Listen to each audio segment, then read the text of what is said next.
हाय दोस्त, मैं नीरज शर्मा अपने डायनामिक मैथ चैनल में स्वागत करता हूं। जैसा कि ये वीडियो कोऑर्डिनेट ज्योमेट्री यानी कि निर्देशांक ज्योमेट्री का पहला वीडियो है, तो पहला वीडियो है तो अच्छे से स्टेप बाय स्टेप और जीरो लेवल से समझेंगे, ताकि जिन दोस्तों को निर्देशांक ज्योमेट्री अच्छे से समझ में नहीं आ रहा होगा तो इस वीडियो के माध्यम से मेरे द्वारा अच्छे से समझ में आने लगेगा। ठीक है, ये मेरी गारंटी है। और एकदम कंप्लीट कोऑर्डिनेट ज्योमेट्री को पार्ट बाय पार्ट वीडियो करके समझेंगे, और जितने भी वीडियो रहेंगे उसको मैं एक प्लेलिस्ट में कर दूंगा ताकि वो सभी वीडियो आपको आसानी से मिल सके। ठीक है, चलिए समझते हैं। एकदम धीरे धीरे समझेंगे दोस्त। सबसे पहले समझिए कि जो खड़ा हुआ लाइन होता है ना, उसको हम ऊर्ध्वाधर लाइन बोलते हैं। क्या बोलते हैं? ऊर्ध्वाधर लाइन। और जो सूता हुआ लाइन होता है वो आपका क्षैतिज रेखा या क्षैतिज लाइन बोलते हैं। ठीक है, अब ये देखिए दोस्त, जो क्षैतिज लाइन होता है उसको हम एक्स अक्ष बोलते हैं। क्या बोलते हैं? एक्स अक्ष। और जो ऊर्ध्वाधर लाइन होता है वह आपका वाई अक्ष होता है, ये आपका वाई अक्ष।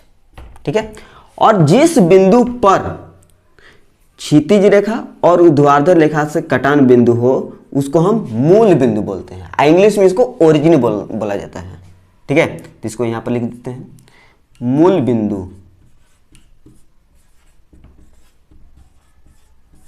ठीक है, और ये मूल बिंदु आपका 0 0 होता है, एकदम 0 0 होता है। ठीक है, अब यहां पर देखिए दोस्त, ये मूल बिंदु हो गया। और मूल बिंदु से जैसे एक्स अक्ष पर जैसे चलेंगे राइट हैंड की ओर, यानी कि दाहिना तरफ जैसे चलेंगे तो ये आपका पॉजिटिव नंबर होता है। ठीक है, धनात्मक संख्या होती है, जैसे 1 2 3 4 5 आगे आते रहेगा। अब इस मूल बिंदु से वाई अक्ष पर ऊपर की ओर जैसे जाएंगे तो ये आपका पॉजिटिव नंबर यानी कि धनात्मक संख्या हो जाएगी। ये भी 1 2 3 4 ये 5। और जिस मूल बिंदु से लेफ्ट की ओर जाएंगे तो ये आपका ऋणात्मक संख्या यानी कि नेगेटिव नंबर, -1 -2 -3 -4 -5। और जिसे नीचे जाएंगे तो ये आपका वाई अक्ष पर नेगेटिव नंबर हो जाएगा, -1 -2 -3 -4। उम्मीद है कि मेरी बातों को आप समझ रहे होंगे। अब चलिए समझते हैं निर्देशांक बिंदु क्या है। निर्देशांक बिंदु, क्योंकि मेन पॉइंट यही है दोस्त, क्योंकि इसको समझ लीजिएगा तो कोऑर्डिनेट ज्योमेट्री आप अच्छे से समझ पाएंगे। निर्देशांक बिंदु को एक्स वाई के रूप में लिखा जाता है। ठीक है, अब ये क्या है? तो एक्स और वाई एक पूर्ण संख्या है। पूर्ण संख्या मतलब कि -1 -2 0 1 2 3, यानी कि जितनी भी संख्या है एक लाइन पर ड्रॉ किया जा सकता है, उस सभी की सभी संख्या है आपका एक्स वाई है। ठीक है ना?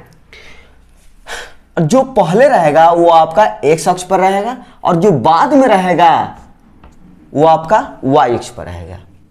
ठीक है, और जो पहले रहेगा ना एक्स अक्ष पर रहेगा उसको हम भुज बोलते हैं।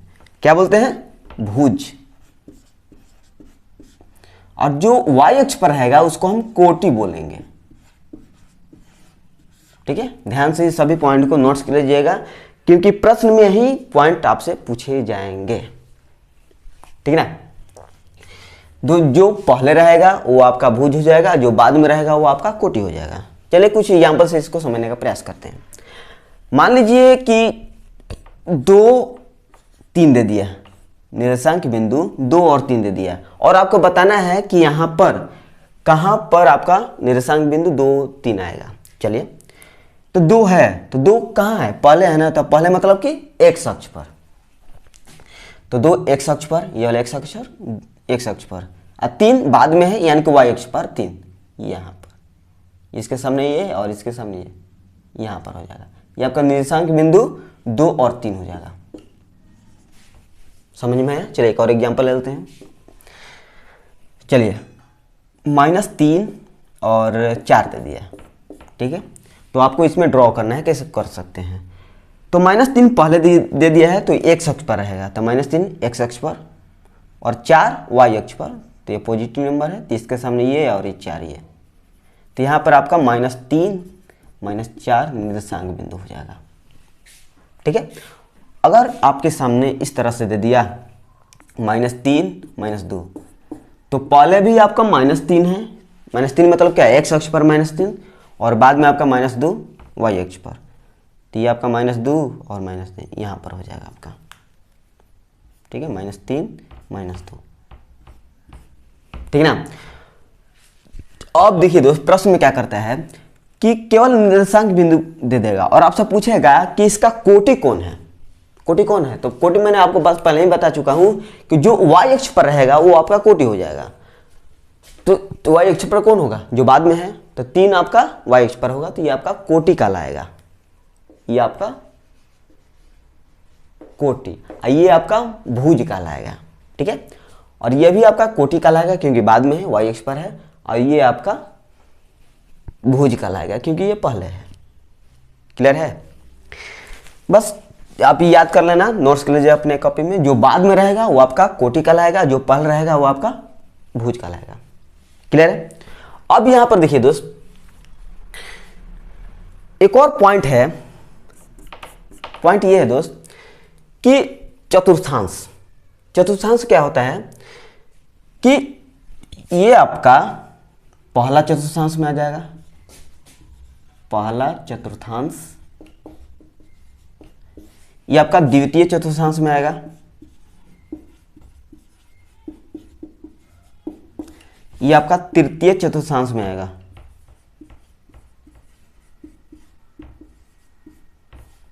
और ये आपका फोर्थ चतुर्थांश में आएगा। हालांकि ये पॉइंट आपका त्रिकोणमिति में भी यूज होता है, लेकिन वहां पर मैं अलग तरह के समझाऊंगा, ठीक है। ये आपका फर्स्ट चतुर्थांश होगा, ये आपका द्वितीय चतुर्थांश, ये आपका तृतीय चतुर्थांश, ये आपका चतुर्थ चतुर्थांश होगा, ठीक है। अब ये देखिए दोस्त, प्रश्न इस प्रकार से पूछता है कि इस प्रकार दे देगा, जैसे -2 और 3 दे देगा, ये पूछ देगा कि ये जो निर्देशांक बिंदु है किस चतुर्थांश में आएगा। डायरेक्ट प्रश्न पूछा जाता है, समझ लीजिए दोस्त। तो देखिए पहले जो है -2 इधर और 3 यहां पर, तो किस चतुर्थांश में, तो द्वितीय चतुर्थांश में आ जाएगा ये वाला। लेकिन जब एग्जाम में पूछे जाएंगे तो आपके पास इतना समय तो रहेगा नहीं कि आप ये पहले डायग्राम बनाइए और फिर इसको ड्रॉ करके बताइए कि हाँ द्वितीय चतुर्थांश में आ जाएगा। 30 से बचने के लिए मैं आपके सामने पॉइंट बता दूं, जब भी तो चतुर्थांश पूछे तो इसमें देखो कि प्लस प्लस है, पॉजिटिव पॉजिटिव है, तो यानी कि जब प्लस और प्लस हो तो आपका पहला चतुर्थांश में हो जाएगा वो, ठीक है।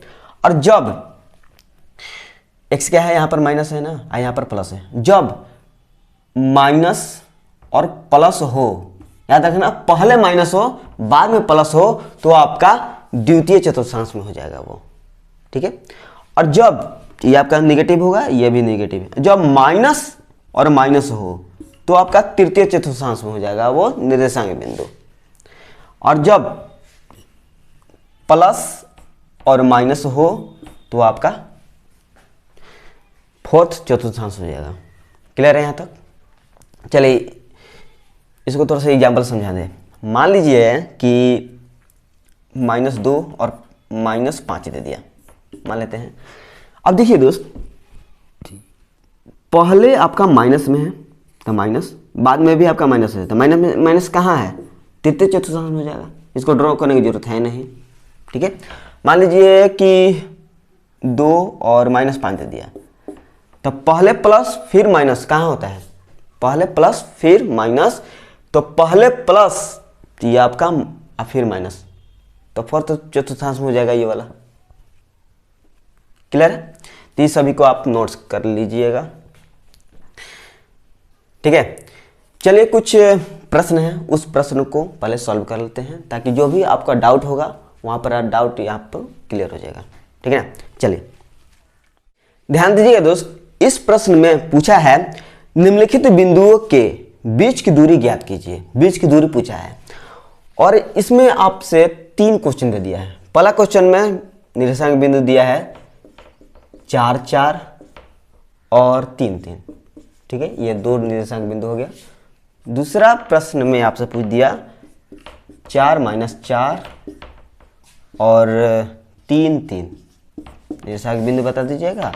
और ये तीसरा में पूछ दिया 1 3 और 4 2 का निर्देशांक बिंदु। इसके बीच की दूरी बताना है, क्या होगा।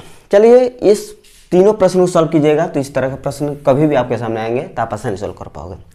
सबसे पहले समझते हैं कि इसका फॉर्मूला क्या होता है।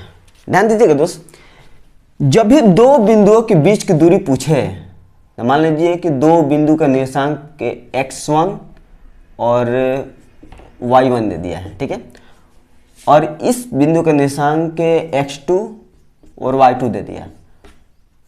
तो बीच का जो डिस्टेंस है तो डिस्टेंस बराबर हो जाएगा इसका, यहाँ पर लिख दें, डिस्टेंस बराबर हो जाएगा x2 - x1 का होल स्क्वायर, x2 - x1 का whole square plus y2 - y1 का होल स्क्वायर होता है। ठीक है, ये थोड़ा सा फार्मूला नोट्स कर लीजिएगा इसके साथ में। ठीक है, चलिए इसको सॉल्व करते हैं इस फार्मूला का यूज करके। डिस्टेंस हो जाएगा तो x1 ये वाला हो जाएगा और x2 ये हो जाएगा। ठीक है ना, पहले पहले है ना, और y1 ये हो जाएगा और y2 ये हो जाएगा। ठीक है, तो x2 - x1 यानी कि 3 में से 4 घटेगा, कितना हो जाएगा -1, तो -1 का स्क्वायर प्लस फिर y2 - y1 यानी कि 3 में से 4 घटेगा तो -1 का स्क्वायर कर दीजिए। तो -1 का स्क्वायर 1 ही होगा, -1 का स्क्वायर 1, तो 1 1 2 यानी कि √2 इसका आंसर हो जाएगा। ठीक है, चलिए इसका भी बीच की दूरी पूछ रहा था तो कैसे सॉल्व की जाएगा। तो 3 में से 4 घटेगा क्योंकि x2 है ये x1 है, तो 3 में से 4 घटेगा तो -1 का स्क्वायर 1 ही होगा। और 3 में से 4 घटेगा तो 3 में से 4 कहने का मतलब है कि -4 इस प्रकार। तो माइनस में से ये प्लस हो जाएगा तो 3 4 7, 7 का स्क्वायर कितना हो जाएगा 49, तो ये आपका 49 हो जाएगा। समझ में आ रहा है ना, 3 में से मैंने 4 घटाया तो माइनस में से ये प्लस हो जाएगा तो 3 4 7 हो जाएगा, 7 का स्क्वायर 49 हो गया। ठीक है, तो ये आपका √50। यदि ऑप्शन में स्क्वायर रूट के बाहर कुछ दे रहा होगा तो आप इस प्रकार से निकाल सकते हैं, 25 × 2 50 होता है ना, तो 25 का 5 निकल जाएगा यानी कि 5√2 इसका आंसर हो जाएगा। ठीक है, चलिए इसको सॉल्व करते हैं। डिस्टेंस 4 में से 1 घटेगा तो 3, 3 का स्क्वायर 9, 2 में से 3 घटेगा तो -1 का स्क्वायर 1, यानी कि इसका आंसर हो जाएगा √10। ठीक है, फिर भी ऑप्शन में स्क्वायर रूट के बाहर पूछ रहा है तो मैं आपको बता चुका हूं शॉर्ट कॉन्सेप्ट कि एक नॉन परफेक्ट नंबर का स्क्वायर रूट कैसे निकाला जाए। ठीक है, नहीं देखे होंगे तो उस वीडियो का लिंक इस वीडियो के डिस्क्रिप्शन में दे दूंगा, वहां पर जाकर देख सकते हो। ठीक ना, चलिए नेक्स्ट प्रश्न सॉल्व करते हैं। ध्यान देना दोस्त, इस प्रश्न में कह रहा है कि बिंदु 4 - 8 और K0 के बीच की दूरी 10 इकाई है, तब K का मान कितना होगा। इस 2 निर्देशांक के बीच की दूरी 10 इकाई दे दिया है, इसमें आपको K का मान बताना है। चलिए 4 - 8 दे दिया है और K0 दे दिया है, इसके बीच की दूरी दे दिया है 10 इकाई। चलिए, तो डिस्टेंस बराबर क्या होता है निर्देशांक बिंदु का, तो x2 - x1, तो x2 ये वाला है, x1 ये है, यानी कि K - 4 का स्क्वायर प्लस y2 - y1, यानी कि 0 में से 8 घटेगा तो 8 का स्क्वायर 64। अब यहाँ पर देखिएगा डायरेक्ट यहाँ पर कर दे रहे हैं, स्क्वायर रूट है, इधर जाएगा तो स्क्वायर हो जाएगा ना, यानी कि स्क्वायर रूट हटेगा तो यहाँ पर स्क्वायर हो जाएगा, यानी कि 10 का स्क्वायर 100, तो 100 डायरेक्ट कर दे रहे हैं, ठीक ना। 10 का स्क्वायर कीजिएगा तो 100 हो जाएगा। अब यहाँ पर देखिएगा प्लस 64 है, इधर जाएगा तो माइनस में, यानी कि 100 माइनस 64 बराबर में k माइनस 4 का स्क्वायर। 100 में से 64 घटेगा तो कितना 36 बराबर में k माइनस 4 स्क्वायर। अब इस स्क्वायर जब हटेगा यहाँ से तो यहाँ पर क्या आ जाएगा स्क्वायर रूट, और जब ये स्क्वायर रूट आएगा ना प्लस माइनस दोनों के साथ आएगा, ठीक है ना। इसका ज्ञान होना चाहिए कि जब स्क्वायर यहाँ पर हटेगा तो यहाँ पर जब स्क्वायर रूट आएगा तो प्लस माइनस दोनों के साथ आएगा, ठीक ना। अब ये 36 है तो 36 का स्क्वायर रूट क्या होता है प्लस माइनस 6, यानी कि एक बार 6 प्लस में 6 आ जाएगा, एक बार माइनस में 6 हो जाएगा, ठीक ना। यानी कि k बराबर में एक बार प्लस में ले लीजिए, प्लस 6 प्लस 4 कितना हो जाएगा 10 एक बार माइनस में लेकर कर दीजिए, माइनस 6 प्लस 4 कितना हो जाएगा 2, यानी कि इसका आंसर हो जाएगा या तो 10 होगा इसका आंसर, या तो यहाँ पर माइनस होगा क्योंकि माइनस 6 प्लस 4 है तो माइनस 2, या इसका आंसर होगा माइनस 2, दोनों में से कोई एक आंसर होगा इसका, ठीक है। तो ये मेथड आपको थोड़ा सा लंबा लग रहा होगा, कोई लंबा नहीं है, आपको मैं स्टेप बाय स्टेप समझाते हुए चला इसलिए थोड़ा सा लंबा लग रहा होगा। चलिए नेक्स्ट प्रश्न सॉल्व करते हैं। ध्यान देना दोस्त, इस प्रश्न में कह रहा है कि बिंदु 4 8 और k माइनस 4 के बीच की दूरी 13 है, तो k का मान क्या होगा। तो आप देख रहे हैं कि ये पिछले क्वेश्चन जैसा ही है, तो इस प्रश्न को अपने आप से सॉल्व करने का प्रयास कीजिएगा, तभी इस वीडियो का आपका फायदा हो पाएगा, ठीक ना। चलिए प्रश्न को ध्यान दीजिएगा। बिंदु 4 8 है, दूसरा बिंदु है आपका k माइनस 4 और इसके बीच की दूरी 13 दे दिया है, तो k का मान बताना है। वही फार्मूला का इस्तेमाल कीजिएगा। तो 13 आपका डिस्टेंस दे दिया है, पहले मैं डिस्टेंस का यूज नहीं कर रहा हूँ, पहले फार्मूला का। तो x2 यानी कि k माइनस 4 का स्क्वायर या माइनस 4 में से माइनस 8 घटेगा तो माइनस 4 माइनस 8, तो माइनस 4 माइनस 8 कितना हो जाएगा माइनस 12, यानी कि माइनस 12 का स्क्वायर रूट हो जाएगा ये वाला बराबर में 13। अब ये स्क्वायर रूट हटेगा तो यहाँ पर स्क्वायर हो जाएगा, यानी कि 13 का स्क्वायर कितना 169 होता है, ठीक है। अब यहाँ पर देखिएगा माइनस 12 का स्क्वायर कितना हो जाएगा 144, तो 144 प्लस 144 इधर जाएगा तो माइनस में चला जाएगा, यानी कि k माइनस 4 का स्क्वायर बराबर में 169 माइनस 144 घटा दीजिए, कितना हो जाएगा। तो 9 में से 4 घटेगा तो 5 और 6 में से 4 घटेगा 2 25। और मैं आपको पहले बता चुका हूँ कि ये स्क्वायर है, इधर जाएगा तो स्क्वायर रूट आ जाएगा, हो जाएगा ना। डायरेक्ट यहाँ पर कर दे रहा हूँ, तो स्क्वायर जिससे हटेगा तो यहाँ पर में आपका स्क्वायर में आ जाएगा, और स्क्वायर के साथ साथ में आपका यहाँ पर आपका प्लस माइनस दोनों के साथ आएगा, ठीक ना।